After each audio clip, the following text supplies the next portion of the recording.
Goeiemôre broers en susters. Welkom vanmôre by die erediens, 'n besondere erediens waar ons die nagmaal gaan vier. Ek wil enkele afkondigings net aan u voorhou. In die eerste plek dink ek aan die bo 80ers wat verjaar. Vanmôre tannie Martie Maree. Weet jy of sy dalk hier is vanmôre nie? Tannie Martie nie hier nie. Sy word die 21ste November 84 jaar oud. So ek wil vir haar sê baie geluk en mag die Here seën met baie goeie gesondheid. Dis wat ons almal tog nou begeer as ons seëninge van die Here ontvang. En in ons siekes waarin ons vanmôre dink en voorbereiding wil doen, tannie Lia Alberts en Helen Rennie wat nog aan haar behandeling mee besig is. Fane Marita Soer wat nog herstel, Kali Korp is besig om te herstel en dan Joshua Joubert Jr. Ons dink aan hulle almal en bid dat die Here ook vir hulle nuwe lewenskrag en gesondheid ook sal gee. Dan herinner ek net enkele die Bybelstudies wat voortgaan die week. Almal weet nou wanneer dit is en die Kerssangdiens gaan die 29ste November wees, maar neem asseblief kennis dat ons die Kerssangdiens in die oggend gaan hou en nie in die aand nie. So dit sal in die oggend wees om 9 uur en dan wil ek vir die jong mense wat nou met eksamen begin het, sê baie sterkte, ons bid vir julle vir hardwerkendheid aan die een kant en rustigheid en kalmte dat julle baie goed kan skryf. Dan vra ons net vir die kerkraad, eerskomende Dinsdag het ons kerkraadsvergadering, dit sal ook 'n beroepsvergadering wees en ons vra dat al die kerkraad by die geleentheid asseblief ook daar sal wees. Dinsdag aand om 7 uur. 7 uur Dinsdag aand. Goed.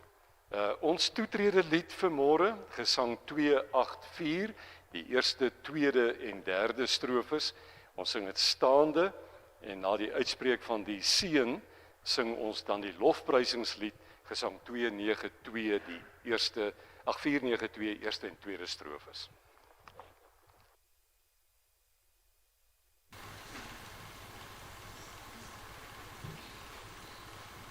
Amen.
Juig tot eer van die Here almal op aarde.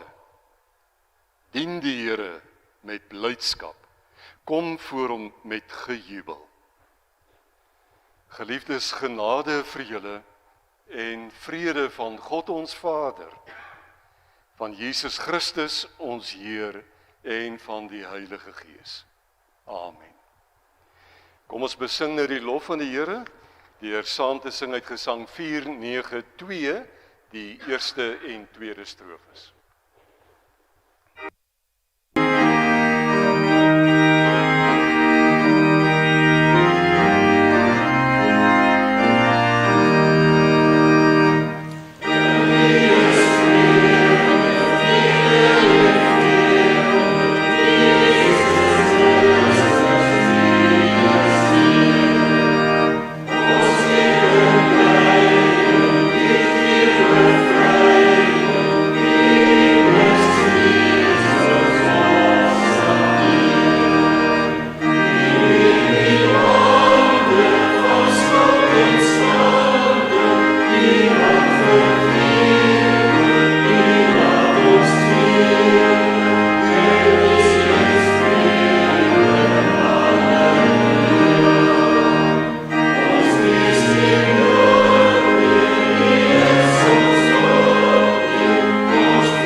Wanneer ons saam die Here se naam loof en prys en lied, dan raak ons bewus van ons eie kleinheid, ons eie onvermoë om die Here regtig lief te hê en mekaar in liefde te hanteer. En daarom wil ons nou hoor wat die Here se wil vir ons lewe is en dat ons daarom ook onsself ondersoek en uiteindelik ook ons skuld vir die Here bely. Een van die skrifgeleerdes het hulle woorde neer en het nader gestaan, en toe hy sien dat Jesus hulle 'n goeie antwoord gegee het, vra hy hom, wat is die heel grootste gebod in die wet? En Jesus antwoord hom, die eerste is, luister Israel, die Here ons God is die enigste Here. Jy moet die Here jou God lief hê met jou hele hart en met jou hele siel en met jou hele verstand en met al jou krag. Die tweede is, jy moet jou naaste lief hê soos jouself. Geen ander gebod is groter as die twee nie.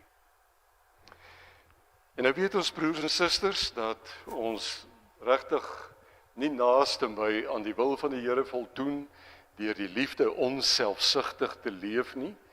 En daarom wil ons dan ook ons skuld bely vir die Here.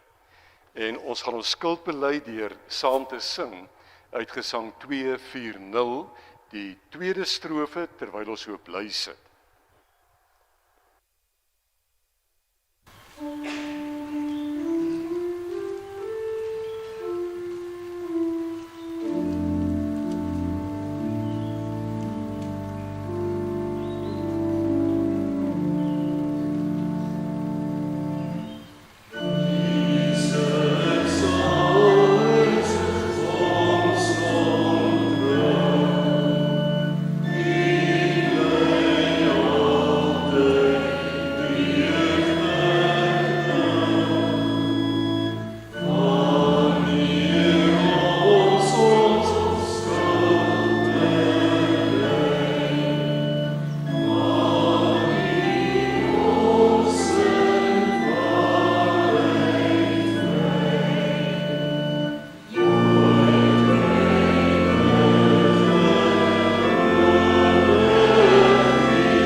susters, dat die Here vir elkeen wat in sy of haar hart opreg bely het, dat hy ons sonde vergewe en dat ons dan ook nou ons geloof in die Here kan bely, en daarvoor vra ek dat ons opstaan en dan saam ons geloof bely.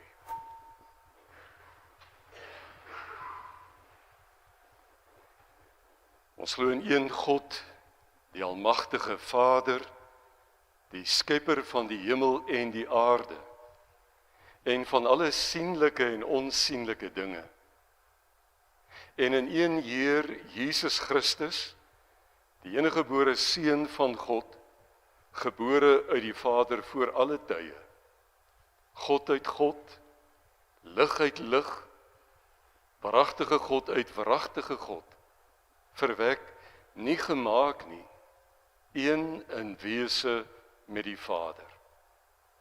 Hy deur wie alle dinge ontstaan het, en wat terwille van ons die mense, en terwille van ons saligheid, neergedaal het uit die hemel, vlees geword het deur die Heilige Gees uit die Maagd Maria, en mens geword het, wat selfs vir ons gekruisig is onder Pontius Pilatus, gelei het en begrawe is, en op die derde dag weer opgestaan het volgens die skrifte, wat opgevaar het na die hemel, en wat sit aan die regterhand van God die Vader, wat weer sal kom met heerlikheid, om te oordeel die wat nog lewe, en die wat reeds gesterf het, wie se koningsheerskappy geen einde sal hê nie.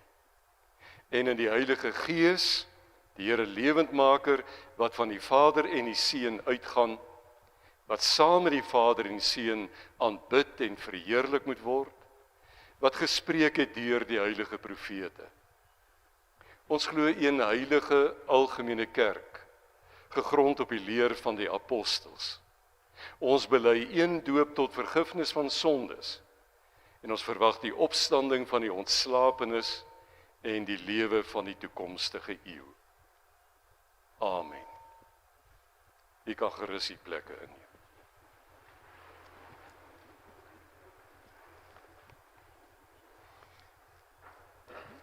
Broers en susters, die gedeelte wat ons saam lees uit die woord van die Here vanmôre is uit Habakuk, daarvan die eerste hoofstuk, vers 2 tot 4, en dan uit die derde hoofstuk, verse 17 tot 19.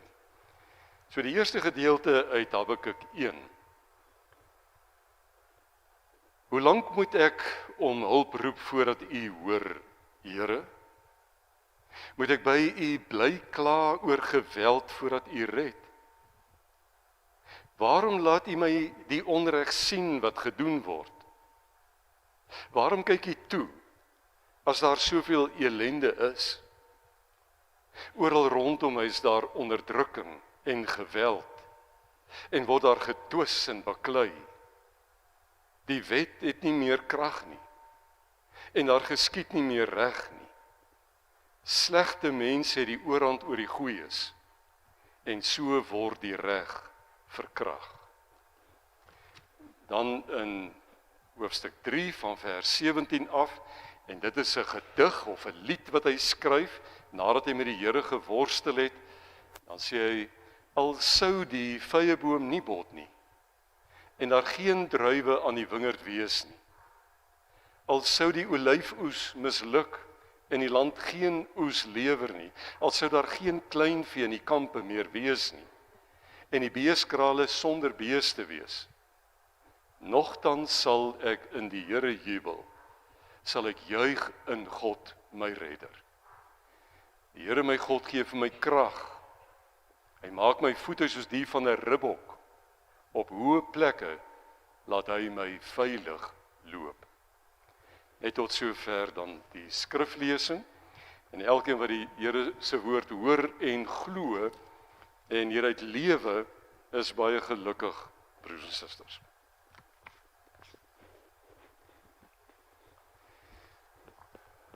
Broers en susters, ons word deesdae nogal oorval deur slegte nuus. As dit nie die daaglikse berigte is oor plaasmoorde of barbaarse geweldpleging in ons samelewing nie, is dit die ekonomie wat in sy peekie is, of die petrolprys wat styg. Nou hoor ons weer van hoe die COVID-19 pandemie die hoogte inskiet, met mense wat nou al meer positief getoets word. Dit wil net vir ons voel, broers en susters, of slegte nuus aanhoudend die oorhand kry. In 'n siek samelewing voel dit soms of God heeltemal afwesig is. En Habakuk 3 vers 17 tot 18, wat ons nou gelees het vanmôre, handel oor hierdie vastraplekke in die lewe. Waar hou ons vas? Waar bly ons staande in die lewe? Nou, die profeet Habakuk moes 'n klomp slegte nuus hanteer in sy dag.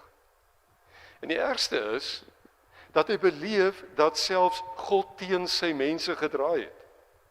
As gevolg van die hardnekkige volharding van die volk in hulle sonde. En Habakuk het spreekwoordelik gekom by 'n hoë plek in sy lewe. Wat beteken, dit het vir hom gevoel of hy as dit ware op die rand van 'n afgrond balanseer. Hy is op hierdie hoë plek en hy kyk in hierdie diepte in waarin hy kan aftuimel. Die grond onder hom is los en hy voel klaar hoe hy teen hierdie afgrond beginne ingly. En in sy desperaatheid dan roep hy, hoe lank moet ek nog om hulp roep, Here, voordat U hoor? Hoe lank moet ek by U kla oor geweld voordat U red? Waarom gebeur dit met my? Hoekom hoor U nie as ek roep nie? Dis uit Habakuk 1. Nou, broers en susters, wie van ons worstel nie soms met hierdie vrae nie? Die scenario's is veelvuldig. Dink maar aan 'n kind of kleinkind wat weke te vroeg gebore word en die spanning daar rondom en die angstigheid wanneer dit gebeur. Of selfs wat ons in die gemeente ervaar het dat 'n baba doodgebore word. Hoe verskriklik is dit vir 'n moeder wat haar hele tyd 'n wagtyd ingewag het. En hoe magteloos voel ons nie vasgedraai wanneer ons huwelike in 'n doodloopstraat land nie. Of as die grendeltyd my werk gekos het. Of as daar nog geen inkomste is nie en ek my kinders op die skool hou of ek met kos op die tafel neersit. Of as daar afleidings of versoekings is wat my huweliksmaat in 'n greep van emosionele of fisiese afhanklikheid vasgegryp het. Nou in sy worsteling, broers en susters, het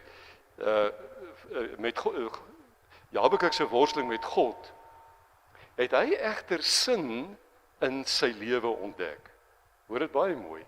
Die sin en betekenis uit die chaos wat in sy lewe was, het vir hom gekom nadat hy met God geworstel het. Nadat hy met God besig was, met hom baie gepraat het oor hierdie goed waaroor hy so onrustig gevoel het. In Psalm 73 het ons ook gesien dat Asaf daar in die begin vir die Here sê, ja, God is goed vir Israel, vir die wat rein van hart is. Dan sê hy, en tog het ek daarom begin twyfel, toe ek die voorspoed van die ongelowiges sien. En dan kom op die punt waar hy sê, hy het by die Here gaan vra, hy het by die Here gepleit, hy wil rasioneel die saak uitmaak met die Here, oor wat gaan hier aan, hoekom is die onreg onder ons? En hy sê dit was vir hom bitter moeilik, totdat hy in die heiligdom van God ingegaan het. Met ander woorde, tot hy daar gekom het waar hy met God self beginne praat het, en by die Here self geworstel het.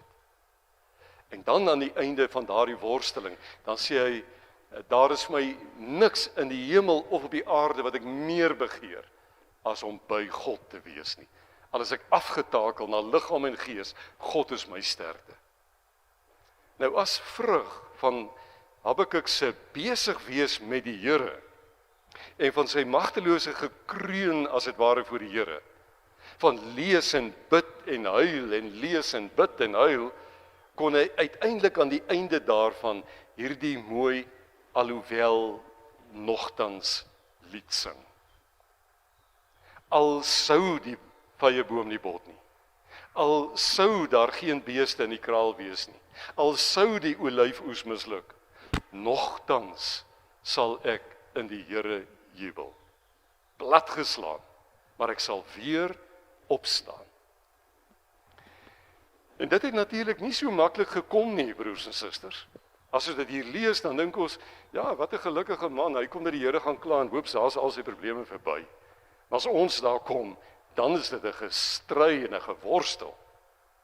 Sy verliese het hom diep ontstel. Om 'n geliefde te verloor, om te verhuis, land te verlaat, om jou werk te verloor, en om af te tree, om gesondheid prys te gee vir 'n terminale siekte, om huis te verlaat omdat daar 'n egskeiding is, om soos 'n vreemdeling in jou eie land te voel, is alles pynlike ervarings. En ons kan dit nie ignoreer nie of ontken nie. En onthou, broers en susters, die dinge wat Habakuk noem, wat hy en sy mense verloor het, was die lewensaar van Israel se bestaan.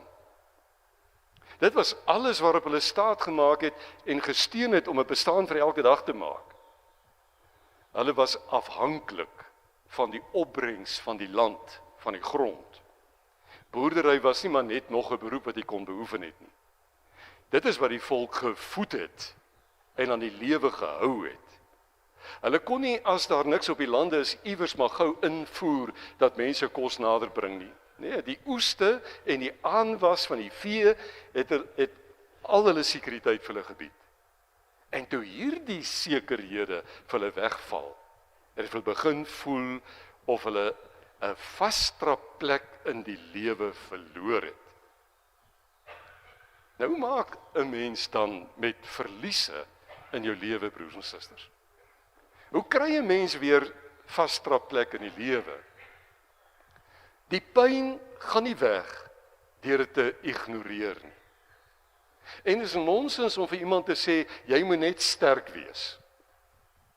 Om bang te wees en angstig te wees as mens verliese beleef. As jy nie weet, hoe betaal jy aan die einde van die maand jou huisverband nie. As jy nie weet, hoe betaal jy jou kinders se skoolgelde nie. As jy nie weet waar jy gaan bly omdat jy huis moet verlaat nie. Dis normaal om bang te wees en angstig te wees. Om te huil is normale deel van rou smart waardeur ons gaan in ons traumas. Om in ontkenning te leef en magteloos te voel, omdat jy weet, dit wat jy nie wil erken nie, gaan nie weggaan nie, dit gaan nie verbygaan nie, want jy word elke keer met die werklikheid gekonfronteer, dis normaal deel van trauma. Om met skuldgevoelens te worstel in jou krisis en vir jouself die hele tyd te sê, maar plaas ek neer so gemaak het en hoekom het ek nie daardie uitkoms gekies nie? Dit is normaal. En om kwaad te word wanneer jy deur trauma gaan, partykeer selfs vir die Here kwaad te word, soos ons selfs hier lees, is normaal. Ons beleef pynlike emosies in ons tye van swaar. Die vraag is net, broers en susters, hoe maak 'n kind van die Here onder hierdie omstandighede? Hoe oorleef ons in hierdie omstandighede? Jy kan aan die een kant in sak en as gaan sit en jou verknies oor jou lot, of jy kan met iemand daaroor gaan praat. Jy kan met 'n goeie betroubare vriend of 'n medegelowige praat, dat jy ergens net klankbord het, dat jou eie stem kan hoor, jou eie kommer kan hoor, en jouself kan verstaan waar jy staan op die oomblik.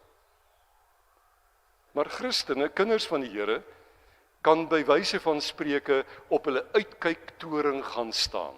Ons kan maak soos Habakuk en met die Here gaan praat.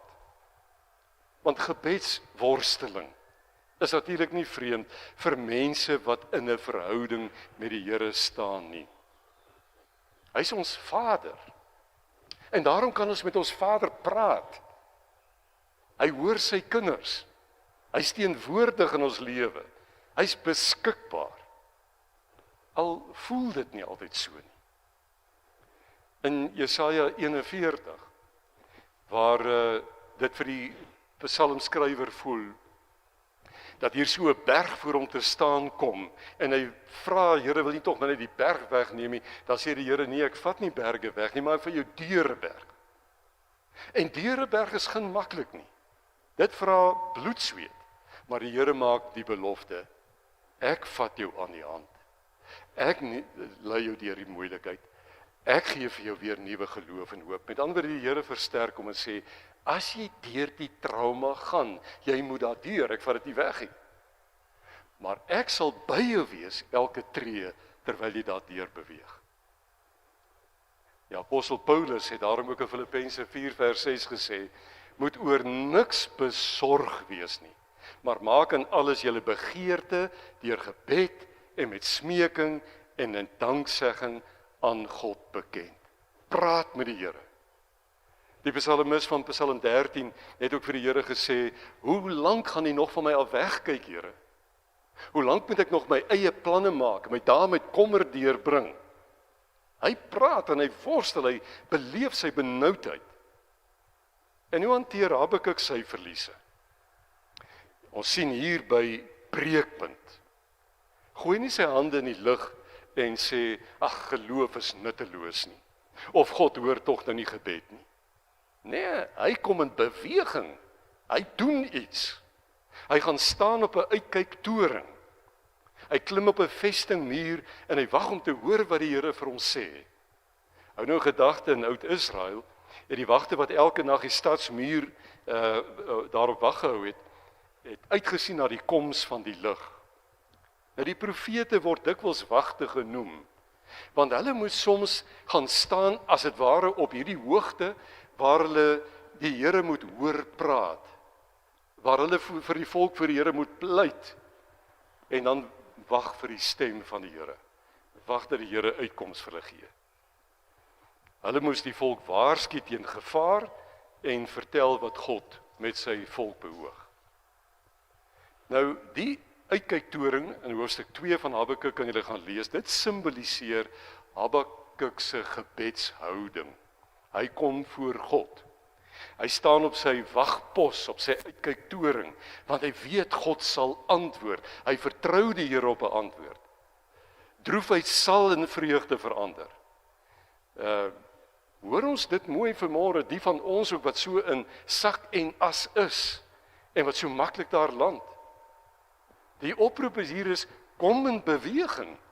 Doen iets, begin beweeg na die Here toe, en begin beweeg en doen wat jy kan, sodat die uitkomste daardeur kan kom. Bid en worstel en wag op die Here, want God sal antwoord.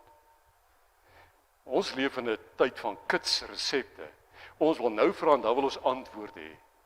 Die Here sê nee, ek's op 'n roete met jou. Terwyl jy deur die berg gaan van jou worsteling, dan is ek die wat rustig met jou besig is. Ek vorm jou vir die koninkryk wat reeds gereed is om aan die einde van die tyd geopenbaar te word. Geloof is nie soos iets wat ons sommer net bekom, soos by 'n supermark nie, broers en susters. Nee, dis 'n geskenk van God. Dis 'n geskenk wat ons in worsteling met God, in gesprek met God, en huil by God, en verlang na God, in sy teenwoordigheid, daar verander ons, daar transformeer ons. In God se teenwoordigheid ontvang ons nuwe visie, nuwe verstaan van ons werklikheid en van die lewe om ons. Dis deel van 'n verhouding met God, waar jy bewustelik jou lewe aan hom toe vertrou. Ons bely dit mos wanneer ons sing, my enigste troos in lewe en dood is dat ek aan Jesus Christus behoort. Hy tel die hare van sy kinders se koppe, sê Lukas 12 vers 7. Ja, dis nou eintlik iets onbenullig sou ons sê. Wie sal hom besig hou met so iets onbenullig? Wie gee regtig om of daar nou 'n nuwe grys haar op jou kam of borsel is vanmôre? God gee om by wyse van Spreuke. Hy gee om oor dinge wat jy dink te benullig is. Hy ken en weet van elke mossie wat val op hierdie aarde, sê Matteus 10 vers 29. Nou mossies, broers en susters, is destyds vir minder as niks verkoop. Hulle was niks werd nie. Jy kon hulle, want hulle was toe nog baie, sommer self vang en gaar maak, nie dat jy eintlik veel vleis daaruit sou kry nie. Net die armstes van die armes het daarvan geleef. So, niks werd mossie, tel mos nou nie eintlik nie. Maar by God tel hulle. By God maak hulle saak en 'n verskil. En God huil elke keer as een van sy skepsels seer kry of in moeilikheid kom. So wou hy dit nie gehad het nie. Dit was nie sy bedoeling by die skepping dat hierdie aarde vir ons pyn en ellende moes bring nie. Die sondeval het gemaak dat hierdie verhouding met God gebreek het. Die sondeval het gemaak dat ons mense nou dwalende en soekende in die wêreld geland het, waar ons nie meer by God soek nie, maar by ons eie bekwaamhede en ons eie vaardighede en ons eie intellek, maar nie by God nie. En dit is juist die rede, omdat daar die gebrokenheid gekom het, en daar die stikkenheid gekom het, en God die aarde vervloek het, om distels en dorings voort te bring, en dit ons almal tref op 'n manier in hierdie gebrokenheid. Is dit nie juist die rede, waarom hy sy seun Jesus Christus na hierdie wêreld toe gestuur het nie, broers en susters? Om deur sy dood en opstanding te protesteer teen elke vorm van dood en lyding wat daar in hierdie wêreld is. Ja, en deur die dood uit op te staan en die oorwinning oor die magte wat ons lewens bedreig te kom aankondig. Dit was die herskepping wat God bring. Dit is die nuwe begin wat hy in Jesus Christus gebring het, om weer verhouding te herstel tussen God en mens, en verhoudinge te herstel tussen mens en mens. In Jesus Christus word daar geprotesteer teen al die pyn van hierdie wêreld. Hy bring die oorwinning, en hy bring oorwinning vir elkeen wat aan hom vashou, wat bly worstel met hom, wat aan sy voete bly smeek en afhanklik bly van hom. En Habakuk kon in die Here jubel, broers en susters, want hy het geweet wie hom op hoë plekke sou beskerm. Want die hoë plekke, so sê hy, is daar waar die ribbokke loop. En hulle hoewe is mos gemaak om vas te trap, om op die smal rotsluisies te kan vasstaan. So hou die Here sy kinders vas, wanneer ons in benoudheid kom. Ons het mekaar gesê, hy vat nie die berg in jou lewe weg nie, maar hy vat jou daardeur.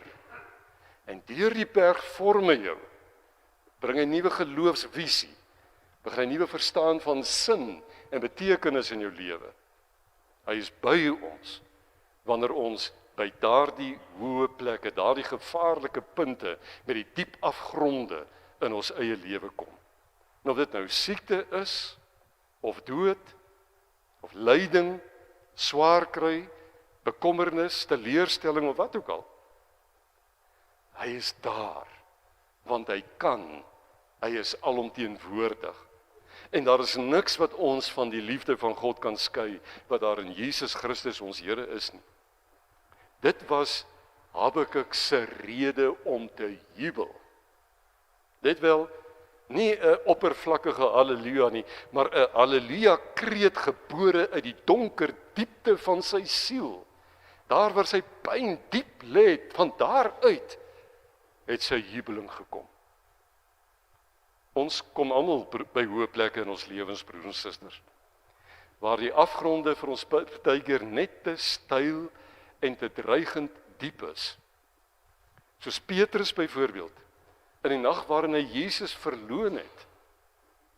Of die disippels wat doodsbeangs op die stormsee uitgeskreeu het, gee U nie om of ons vergaan nie. Of wanneer ons soos Paulus magteloos uitroep, ons het die hoop om te bly lewe laat vaar. Maar wanneer Paulus nou later uit die tronk uitskryf, En hy sê, verbly julle in die Here. Dan sien Paulus hoe die uitkoms lyk vir iemand wat op die Here fokus en vertrou. Die psalmis van Psalm 13, na hy vir die Here gesê het, hoe lank gaan jy nog van my af wegkyk, en hoe lank moet ek nog my eie planne maak, dan kom hy op 'n punt waar hy terugkyk op sy eie lewe, en hy besef, maar ek was al van tevore hier, op hierdie hoë plek, hierdie bedreigende plek in my lewe. En as ek nou terugkyk, dan besef ek, maar die Here het my hier deurgedraai, het my toe nooit gelos nie.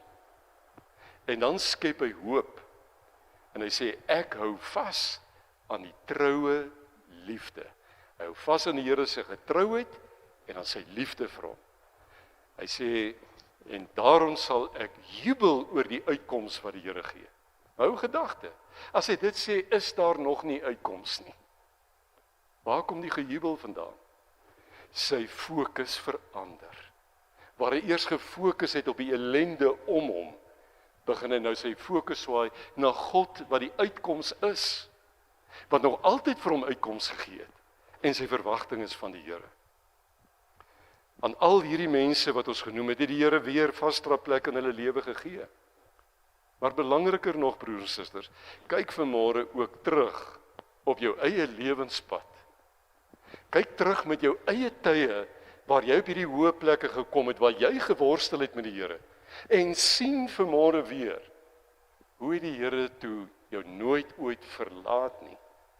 Hy was die hele tyd by jou. Maak nie saak hoe hardkoppig jy was nie. Hy was by jou, en hy het jou weer opgetel. Hy het jou weer lofliedere laat sing. Besoek die stories, waar jy beleef het hoe die Here uitkomste geskep het, toe jy gedink het, dit is klaar met jou. Besoek jou vasstraplekke, en moenie hoop verloor en vertrou in die Here verloor nie. Hy is betroubaar, op sy eie manier, nie volgens ons voorskrifte nie. Hy is betroubaar.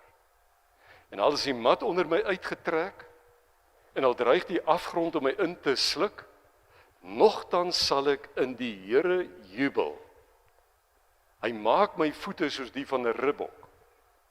So op hierdie bedreigende hoë plekke laat hy my veilig loop. Dis geloofstaal. Met ander woorde, hier spreek hy vertroue uit. Dis hoe hy die Here vertrou. Dis die taal van die hart. Dis die taal van iemand wat deur sy of haar geloofstryd in die Here gegroei het, verdiep het. Dis die taal van iemand wat wel die verskroeide aarde, die pyn om jou gesien het, maar glo in die lewende God wat midde in hierdie omstandighede steeds sy hand oor ons lewens hou. Al is my omstandighede hoe donker, God dra my deur elke donker oomblik. Ons wat na die kruis van Jesus Christus lewe, het nou baie meer rede om in die Here te jubel as wat Habakuk gehad het, broers en susters. Ons vier vanmôre nagmaal. En wanneer ons hierdie brood eet en uit hierdie beker drink, dan dink ons aan die een Here Jesus Christus, wat vanaf sy hoogte, met ander woorde die hoogste krisis van sy lewe aan die kruishout uitgeroep het, my God, waarom het U my verlaat? Hy het gekies om hierdie lewensbedreigende benoudheid in te waag, sodat ek en jy nooit ooit weer van God verlate sou wees nie. Jesus se voete was nie soos die van die ribbok op 'n veilige plek nie, broers en susters. Sy voete was vasgespijker tussen hemel en aarde. Hy was op die hoogste piek van beproewing, sodat ons op ons hoë afgrondplekke in die lewe, waar ons voete soms net grond raak, dat ons in hom kan jubel wat oorwin het.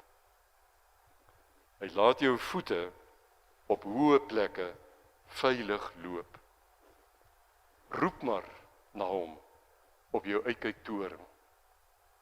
Ervaar vanmôre, wanneer ons hierdie brood eet en hierdie wyn drink, dat so werklik as wat ons hier eet en drink, so werklik verseker die Here ons van sy teenwoordigheid by ons. Hy ken ons nood, Hy ken ons vreugde. En laat ons hier opstaan met 'n dankbaarheid. Dankie Here, dat ek die pad kan loop, want U loop saam met my. Amen. Broers en susters, kom ons sing nou 'n lied 280, die eerste en die derde strofes.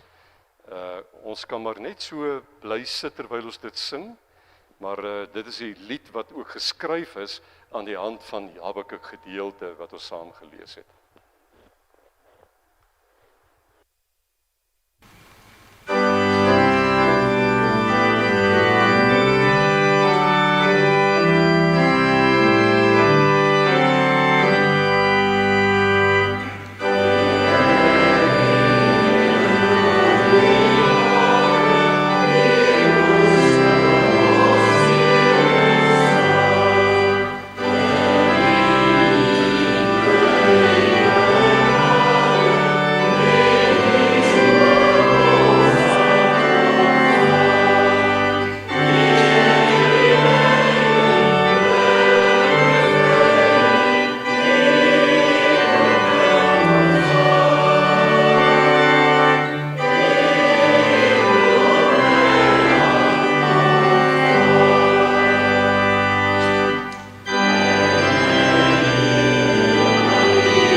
Broers en susters, die Here Jesus het voor sy dood saam met sy disippels brood en wyn geneem en gesê dat hulle dit moet gebruik tot sy gedagtenis.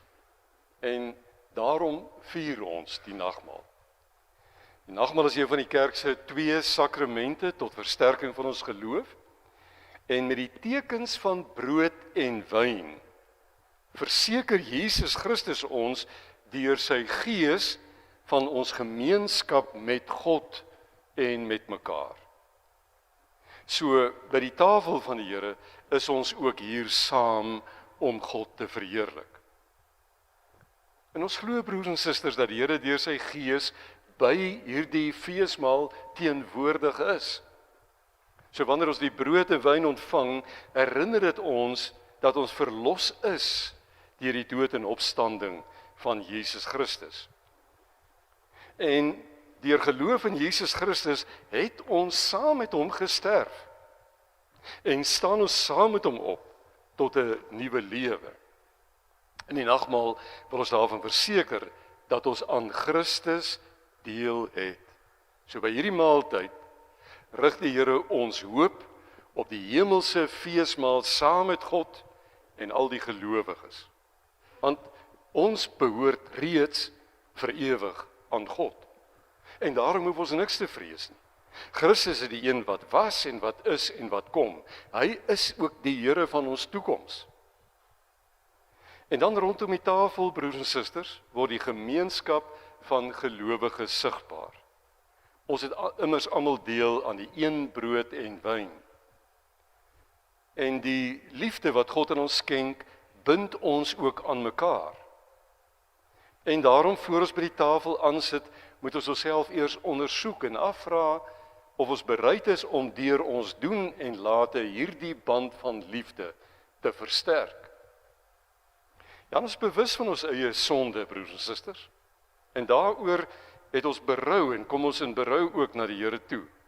Maar omdat Jesus Christus ons vergewe, mag ons deel hê aan die tekens van die nagmaal. Die deelname aan die nagmaal wil ons opnuut van sy genade verseker. En wanneer ons dan van die tafel af opstaan, dan stuur God ons om wêreldwyd te gaan getuig van sy versoening en sy sorg en sy liefde. Want God versorg ons met hemelse en aardse brood. Kom ons versorg uit dankbaarheid ander net so. Amen. Voor ons gaan aansit, kom ons bid eers saam en dan sal ons die tafel gereed maak.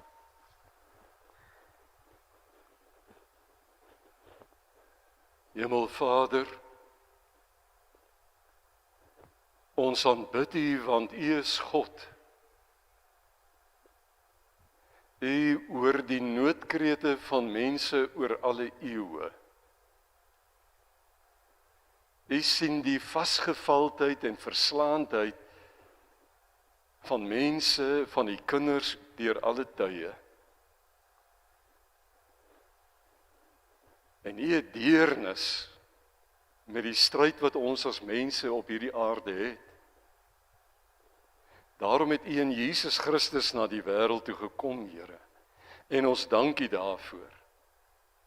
U het gekom om vir ons nuwe hoop te skep.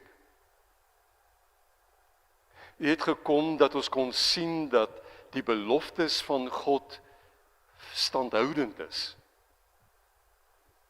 U het die uitkoms gebring wat U deur die eeue, deur die profete aan mense beloof het. En ons dank U dat ons die geslag is, die generasie is, wat uit hierdie versoening kan leef. Dat ons in vrede met U kan leef. En dat ons weet dat U 'n God is wat die beloftes nakom. En dat ons daarom ook in ons nood na U kan roep. Want U beloof, U hoor ons. Hoor ons vanmôre, Here, wanneer ons ook so deelneem aan die tekens van brood en wyn, wanneer ons by hierdie nagmaal U self weer ontmoet in tekens, dat die oomblik as ons aan hierdie tekens vat, iets van die ewigheid en die tydelikheid mekaar ontmoet, en ons weet U is hier. U gee ons krag. U skep hoop. Vul ons met U teenwoordigheid. Ons pleit dit in die naam van Jesus Christus. U is ons verlosser. U het die lewe afgelê sodat ons die lewe kon behou. Amen. Broers en susters, terwyl die tafel gereed gemaak word, gaan ons saam sing uit Gesang 5:1-6. Dit is eintlik die lied waarna ek net verwys het, waar ons dan die beruiming van Habakuk dan saam sing.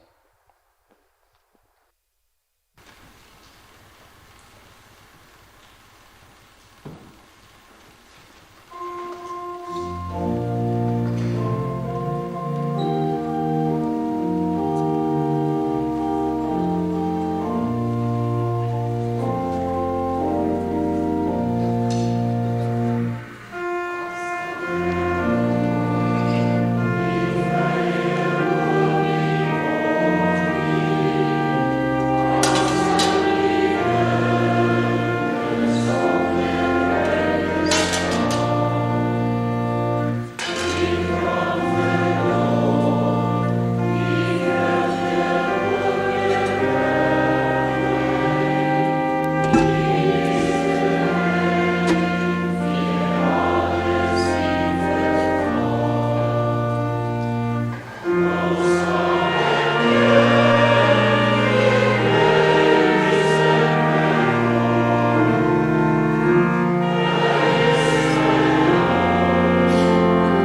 Susters, net enkele reëlings oor hoe ons vanmôre die nagmaal gaan vier. Ons gaan ter wille van goeie orde reël dat ons by die twee banke heel aan die sykante gaan begin. Jy sal sien dat die brood op die punte van die tafel sal wees. So wanneer jy vorentoe stap, dan neem jy 'n broodjie en daarna neem jy 'n kelkie. Jy weet die ligte kelkies is die druiwesap wat nie wyn wil gebruik nie, en dan die ander is wyn. So neem, dan drink jy die kelkie, sit hom net weer terug op sy plek, en so beweeg jy dan van daar af terug weer na u plek toe. Ek dink die ordelikste sal wees, want as jy sien die twee kante het nou klaar gebruik, dan gaan die volgende twee vleuels begin. Maar ons wil dit so in 'n kloksgewys beweeg. Met ander woorde, die wat voor is agter vandag, die wat eerste is sal laaste wees, en die wat laaste is eerste. So dat ons daar 'n stroom so ommaak, gebruik en dan weer deurloop. Dieselfde aan daardie kant, so om en deurloop. En dan wanneer ons hier kom, dan sal ons dieselfde doen. Ek dink ons sal die borde dan net hierdie kant sit. Dan sit ons die twee borde hier op die punte, en dan beweeg jy soontoe en weer terug na die plek toe. Is dit duidelik genoeg? So ons gaan in een beweging, ons gaan nie weer 'n vleuel of iemand roep nie. As julle sien die vleuel is klaar, dan staan julle op en julle beweeg so lank weer totdat almal klaar gebruik het, en dan gaan ons sit. So julle beweeg ook van daar af hiernatoe. Goed. Dit mooi duidelik. Dan broers en susters, laat ons dan nou nie aan die uiterlike tekens van brood en wyn vaskleef nie, maar laat ons gedagtes rig op ons Here Jesus Christus, waar hy aan die regterhand van God sit. Van waar ons hom ook verwag, dat hy weer sal kom.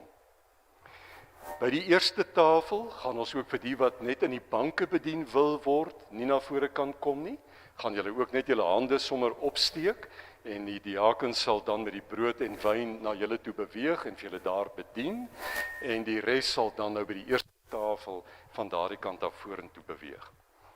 Broers en susters, alle dinge is gereed. Die Here is hier en hy roep u, kom sit aan en sien en smaak dat die Here vir ons goed is. Julle kan.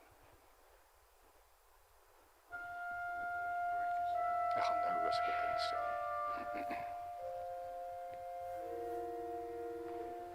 Maar ja, hulle begin al gebruik.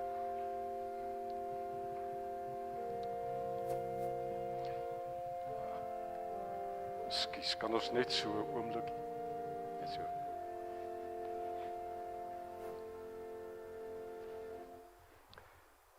Net eers die brood breek en uitdeel, broers en susters. Die brood wat ons breek is die gemeenskap met die liggaam van Christus. Neem eet, dink daaraan en glo dat die liggaam van ons Here Jesus Christus vir ons gebreek is tot volkome versoening van al ons sondes. Die beker van danksegging wat ons met danksegging seën, is die gemeenskap met die bloed van Christus. Neem, drink almal daaruit. Want so dikwels as wat ons van hierdie brood eet en van hierdie wyn drink, verkondig ons die dood van die Here totdat hy kom.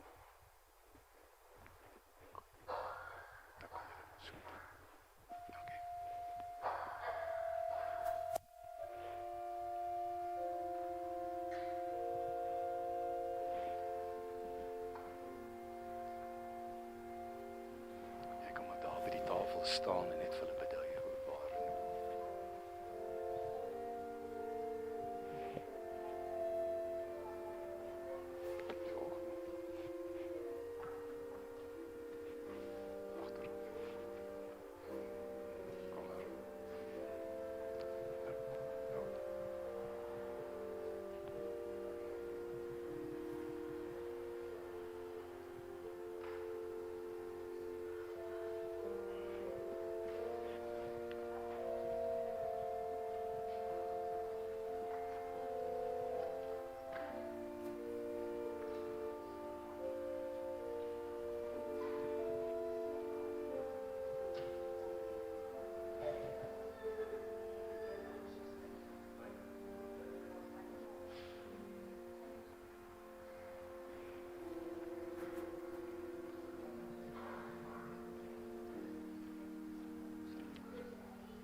maar so hou.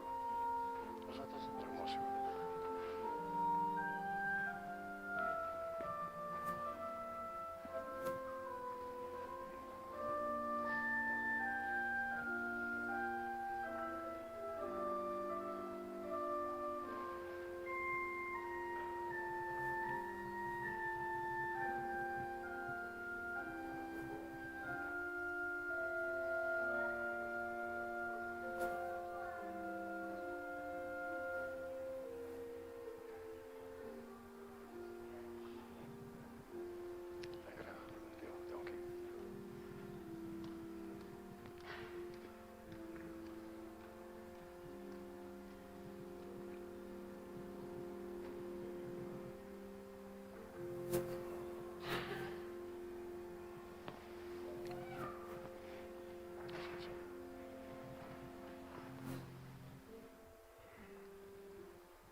waar die Here ons nou aan sy tafel gevoed het in gees, maar ons die Here ook baie dankie sê en daarom gaan ons nou stil raak in gebed terwyl ons so sit. Ons dank die Here dat ons die bevrydende ervaring kan hê, dat so werklik as wat ons nou hierdie brood geproe het en hierdie wyn geproe het, so vergewe U al ons sonde. So bevestig U dat U in Jesus Christus ons rein gewas het met die bloed van die lam.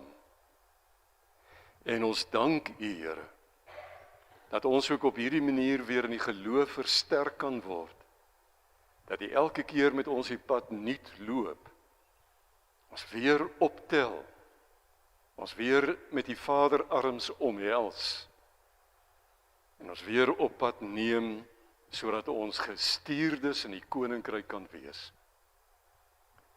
Wil dan so met ons wees vanmôre en hierdie dag, hierdie week wat kom, wil U vir elkeen wat in hulle worsteling met U vrede en uitkoms soek, wil U nabyheid by hulle bevestig, sodat hulle ook met die hoop kan leef, die sekerheid dat U ons nooit verlaat nie. Ons bid, Here, dat U met ons land sal wees en met ons leiers, die chaos wat in ons wêreld is, dat U daarin orde sal skep. Soms draai die wiel vir ons te stadig, Here, maar U is 'n God van geregtigheid en U beweeg op U eie tempo om waarheid te laat seëvier. Gee dat ons deel sal wees van die wat die waarheid in Jesus verkondig in die wêreld. Ons bid vir elkeen wat siek is, wat eensaam is, na U smag vanmôre. Wees U hulle hoop. Ons bid dit in Jesus se naam. Amen. Ons sing dan ten slotte en staande uit Gesang 579, die eerste, derde en vierde strofes. Daarna bly staan vir die uitspreek van die seën en dan sing ons die amen.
ons Heer Jesus Christus, die liefde van God ons Vader en die gemeenskap van die Heilige Gees bly nou met ons almal. Amen.